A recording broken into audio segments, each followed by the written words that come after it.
नमस्कार। History checker में आपका स्वागत है। आज है 12 जून 2020।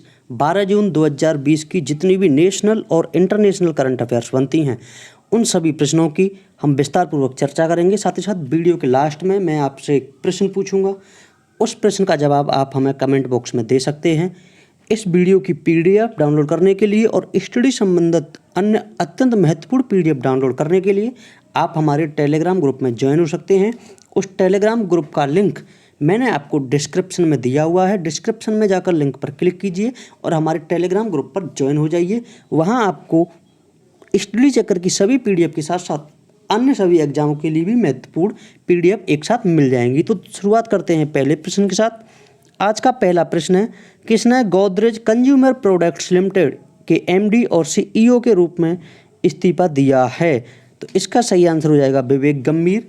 विवेक गंभीर ने GCPL यानी कि गोदरेज कंज्यूमर प्रोडक्ट्स लिमिटेड के MD और CEO के रूप में इस्तीफा दे दिया है। गोदरेज एक रोज़मर्रा का सामान बनाने वाली कंपनी है, जैसे कि अलमारियाँ, ये घरेलू काम में आने वाली सभी महत्वपूर्ण सामानों को बनाती है, जिसके MD और CEO विवेक गंभीर थे, जिन्होंने हाल ही में इस्तीफा दे दिया है। और विवेक गंभीर 2013 में प्रबंध निदेशक और मुख्य कार्यकारी अधिकारी के पद पर नियुक्त हुए थे। अब विवेक गंभीर की जगह निषादा गोदरेज ये जिम्मेदारी संभालेंगी, यानी कि गोदरेज कंज्यूमर प्रोडक्ट्स लिमिटेड के नए MD और CEO के रूप में निषादा गोदरेज को सेलेक्ट किया गया है। बात करते हैं अगले प्रश्न की। किस सोशल मीडिया प्लेटफॉर्म ने भारत में फ्लीट्स नामक एक नई सुविधा शुरू की है? तो इसका सही आंसर हो जाता है ट्विटर। ट्विटर ने एक फ्लीट्स नामक नई सुविधा की टेस्टिंग भारत में शुरू की है। अब ये फ्लीट्स सुविधा होती क्या है? जिस तरह से फेसबुक, इंस्टाग्राम पर एक स्टोरी ऑप्शन होता है, व्हाट्सएप पर एक स्टेटस का ऑप्शन होता है, जिसमें अगर आप व्हाट्सएप पर कोई स्टेटस लगाते हैं या फेसबुक, इंस्टाग्राम पर कोई स्टोरी लगाते हैं तो वो 24 आवर्स बाद अपने आप हट जाती है। ठीक उसी तरह ट्विटर ने फ्लीट्स नाम से यह सुविधा शुरू की है, जिसमें अगर आप फ्लीट्स के जरिए कोई भी ट्वीट करते हैं तो वो 24 आवर्स के बाद अपने आप हट जाएगा। हालांकि फ्लीट्स में रीट्वीट या कमेंट करने की कोई भी सुविधा नहीं होगी और भारत में इसकी टेस्टिंग शुरू कर दी है। उसके अलावा ट्विटर ने एक बार फिर से एक और शुरुआत की है, और वो है ट्विटर अकाउंटों को वेरीफाई करने का, यानी कि ब्लू टिक देने का कार्य ट्विटर ने एक बार फिर से शुरू कर दिया है। ट्विटर ने पहले इसे बंद कर दिया था, लेकिन अब फिर से ट्विटर अकाउंट को वेरीफाई किया जाएगा, यानी कि ट्विटर अकाउंट के पीछे आप जो ब्लू टिक देखते थे वो फिर से आपको देखने को मिलेगी। बात करते हैं ट्विटर अकाउंट की संस्थापक के बारे में। तो ट्विटर अकाउंट के जो संस्थापक हैं वो हैं जैक डॉर्सी, और ट्विटर अकाउंट की जो स्थापना हुई थी वो हुई थी 21 मार्च 2006 को। ट्विटर की स्थापना कब हुई थी? 21 मार्च 2006 को। संस्थापक थे इसके जैक डॉर्सी और इसका ऑफिस है कैलिफोर्निया में। बात करते हैं अगले प्रश्न की। अमेरिका में वायुसेना के चीफ ऑफ स्टाफ पद पर किस अश्वेत को नियुक्त किया है? तो इसका सही आंसर हो जाएगा Charles brown junior. Charles brown junior को अमेरिकी वायुसेना के चीफ ऑफ स्टाफ पद पर नियुक्त किया गया है। आपको पता ही होगा कि हाल ही में जॉर्ज फ्लॉयड की मृत्यु के बाद अमेरिका समेत कई देशों में श्वेत और अश्वेतों के बीच आंदोलन फैला था, जिसमें अमेरिका के 140 से अधिक शहरों में हिंसा फैली थी और 40 से अधिक शहरों में कर्फ्यू लगा था, यहाँ तक कि अमेरिकी राष्ट्रपति को बंकर में जाना पड़ा था। उसके बाद ये पहले अश्वेत व्यक्ति की नियुक्ति है, और वो पहले ऐसे अश्वेत व्यक्ति बन गए हैं जिनमें वायुसेना में चीफ ऑफ स्टाफ का पद मिला है, और इसका नाम है चार्ल्स ब्राउन जूनियर।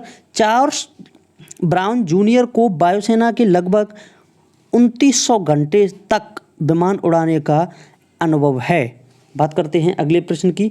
अगला प्रश्न है, रूस के राष्ट्रपति ने हाल ही में कहाँ आपातकाल लगाने की घोषणा की है? तो इसका सही आंसर हो जाएगा साइबेरिया। साइबेरिया में रूस के राष्ट्रपति ने आपातकाल लगाने की घोषणा की है। तो पहला प्रश्न, रूस के राष्ट्रपति कौन हैं? तो रूस के राष्ट्रपति हैं व्लादिमीर पुतिन।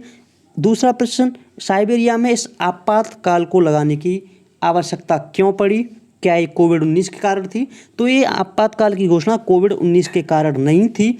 दरअसल साइबेरिया में 20,000 टन के लगभग डीजल बह रहा है, जिसके बाद वहां आपातकाल लगाने की घोषणा की है।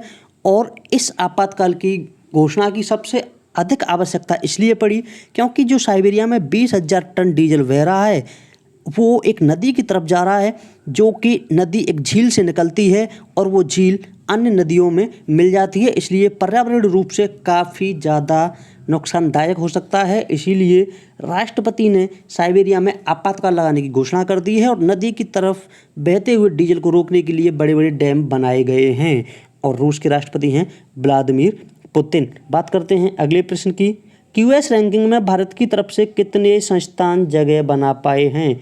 तो इसका सही आंसर हो जाएगा क्यूएस रैंकिंग में भारत की तरफ से सिर्फ 3 संस्थान जगह बना पाए हैं। इसमें भी भारतीय संस्थानों में टॉप पर रहा है आईआईटी मुंबई। आईआईटी मुंबई को 172वां स्थान मिला है, जबकि 2020 की रैंकिंग जब जारी की गई थी तो उसमें 152वां स्थान आईआईटी मुंबई को मिला था। और ये जो रैंकिंग जारी की गई है वो 2020 की नहीं 2021 की है। सबसे महत्वपूर्ण बात क्या है, क्यूएस रैंकिंग जो जारी की गई है वो 2021 की है, जिसमें भारत की तरफ से आईआईटी मुंबई टॉप पर रहा है 172वें स्थान के साथ, जबकि 2020 में आईआईटी मुंबई को 152वां स्थान मिला था और ये भारत में टॉप पर है। और भारत के कुल 3 रैंकिंग शीर्ष 200 में स्थान बना पाए हैं, जिसमें आईआईटी मुंबई को 172वां स्थान मिला है और इसे 2020 में कौन सा स्थान मिला था,